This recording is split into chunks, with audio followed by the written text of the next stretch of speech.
Let's set the mood by imagining the scene. I didn't ask to be born into this place. No one considered my feelings before placing my fetus self in here. I don't think it even occurred to them that I have feelings. After I gained consciousness, after I began to feel dissatisfaction for the first time, I was swept back with every attempt I made, thwarted with every effort I exerted by this terrifying, gigantic arm. Hello, everyone. My name is Xizhen, and I will be talking about the artwork "Can't Help Myself" by Yuan and Peng.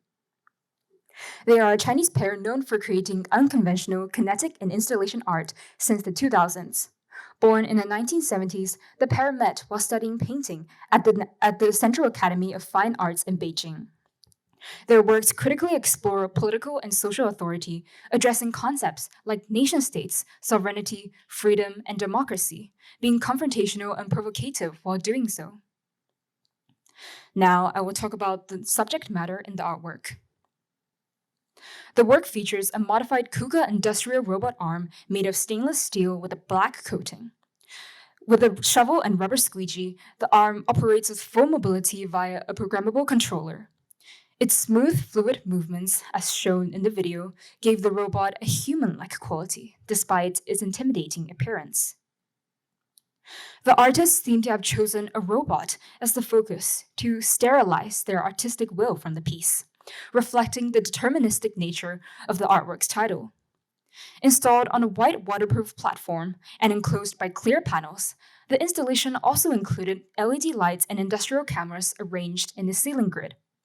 These cameras fed inputs to the robotic arm, enabling it to detect and respond to the red liquid spills, sweeping them towards its base. The working principle of the artwork is actually very simple. A liquid spreads out from the center, and the robot is tasked with sweeping it up. Yet it elicits such a strong reaction from people. The way it's presented, the unending nature of it. It has captured its audience in a daze, and it forces people to think deeper about it. The artwork does this with the contrast and the lighting it uses. The robot is huge, almost a daunting 5 meters tall when stretched out, and fully black. Its surface appears to have blood caked on it, creating this visceral image, while the environment is in its pure white. The color contrast between the dark center and the light surroundings give the audience an impression that the machine in the center is a wrong, evil thing, something put up for display to suffer shame and humiliation from others for its sins. But you also can't help but feel sorry for it, as it appears so desperate and alone. Other than this, the artwork also produces various mechanical sounds, which echo inside the boundaries of the artwork. It sounds haunting and eerie, putting the viewers on edge. Now, I will move on to the 3 integral elements of the artwork: dance, duty, and demise. Can't Help Myself was programmed to perform 32 unique dance moves, such as scratch and itch and bow and shake. These dances served to draw parallels between it and a human being. The robot could also interact with the audience through waving at them or even doing jazz hands, creating a feeling of connection between the viewer and the robot. This dancing ability prevents the artwork from being seen as a mere object, and it even makes it appear friendly. The functional purpose of the robotic arm, its duty, is to sweep up the dark red cellulose ether fluid that seeps out from its inner core. The cameras surrounding the sculpture detect spillage and commands the arm to squeegee it back to the center. As time went on, however, the spillage became larger and it became more difficult for the arm to manage. The walls, which used to be pure white, became red with blood splatters as time went on. The scene more gruesome as the robot accumulated stains by the liquid, and its movements became more erratic and rough. The sweeping duty was absurd, laborious, and eerily satisfying, or dissatisfying, depending on how you see it. There is always some leftover red liquid, even after being cleaned by the robot, and that feels like a symbol for how the robot may be inept or tired from his task. Lastly came the demise. Can't Help Myself was unplugged in 2019. The death was not due to any technical problem. It was certainly not because it was unable to sweep enough of its lifeblood back to its center, as many had believed. The artwork was programmed to sweep the blood like fluid for eternity. The killing of Cant myself was a conscious decision made by the artists.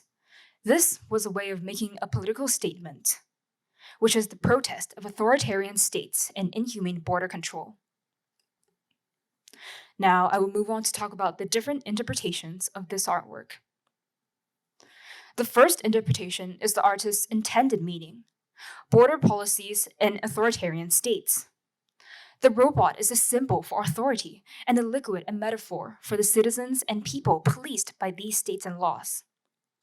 The robot can dance, it can pose and look nice for the public eye, but it will always need to fulfill its duty, and that is to shepherd its people away from where they don't belong. This artwork seemed to allude to China specifically. The cameras present above the sculpture are a method of activation for a justice machine that once someone passes a certain boundary, referencing the heavy surveillance 24/7 in China. The blood-like liquid is a metaphor for human nature to spread out and explore uncharted territory, while the arm is only occupied with sweeping it back to its home. The irony is that the machines and programs created for surveillance result in the creators becoming subject to this mechanical monitoring and controlling behavior. In fact, I resonate quite strongly with this, as I am an immigrant from China myself. I would also like to add, in the Chinese national anthem, the lyrics praise how the citizens used their own flesh and blood to rebuild the walls and the country after all the wars. This then creates the irony that the blood, which is a metaphor for the citizens, gets suppressed and restricted by the authority which it supports. Secondly, the Sisyphean nature of the artwork naturally gave way to the interpretation that the artwork was a metaphor for life and everything in it, as well as aspects of mental health in today's world. Contemporary human life is becoming increasingly repetitive. In the sense that it feels like we're all just doing the same thing every day. For most people, during their school years, it feels like just studying and studying for more and more endless exams. And after they graduate, most people fall into the corporate slave lifestyle to become cogs in the machine of capitalism, working towards some abstract purpose they could care less about for some CEO who could care less about them. But everybody still has to act glamorous on the outside, just like how the robot dances to distract its viewers from its duty. Going up another level of abstraction, we can even say that the artwork is a metaphor for the human race.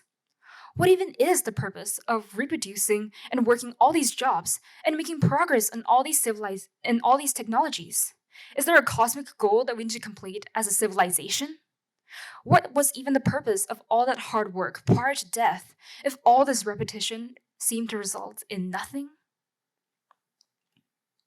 The third interpretation that the artwork wishes to is that the artwork wishes to elicit sympathy for non-sentient objects.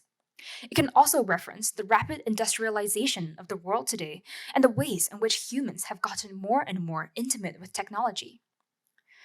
Despite the fact that the audience understands that the robot does not really have feelings and it is not a living being, they are still able to feel empathy for it. I think an important question is, why do we feel so sad about these emotionless robots?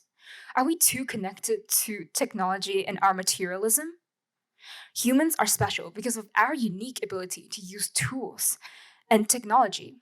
Are we not humans without this technology? And does this reflect on our codependency with it?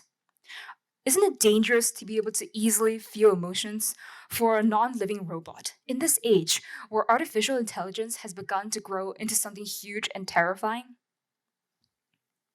This concludes the end of my presentation. Thank you.